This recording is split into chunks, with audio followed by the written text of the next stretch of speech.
To me, I always felt like McQueen was a sort of shaman.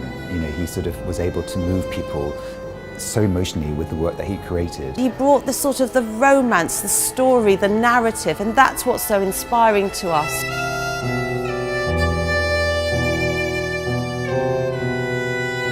When I went to see the exhibition at the Met in 2011, I just thought it was one of the best fashion exhibitions I'd ever seen, and it was our dearest dream to bring it to the V&A.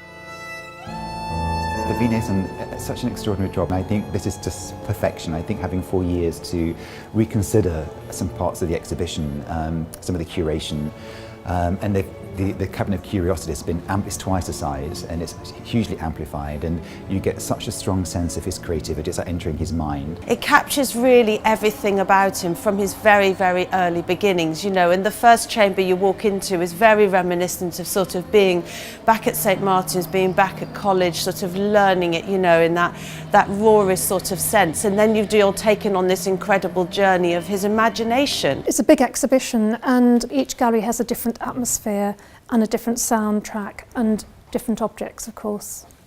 The Kate Moss Pepper's Ghost, we didn't have much space, and she was like Tinkerbell, so to see her, she's not quite life size, but she's a child size, and that's extraordinary. And the music from Schindler's List, you know, it's so emotional when you see it.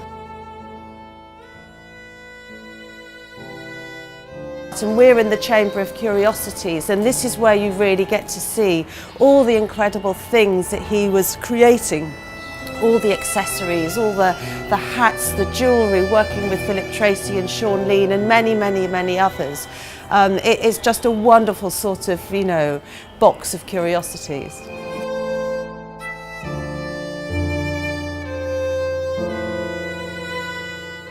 When we were working on the shoots for Vogue, it was so hard to sort of go back and start looking through all those collections, and it was so difficult to choose. Each and every one was so different and so special that every show pushed a different button of emotion, so you could never really ever settle on one ever being your favourite, you know, because each one was so spectacular.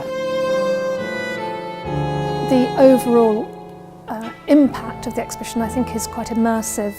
We want people to journey through the exhibition and to understand through the different thematic settings McQueen's preoccupations and his obsessions. This designer, who is the master of polarities, every single collection presented oppositions such as, you know, passion and beauty. The tension in his collections was caused by these oppositions.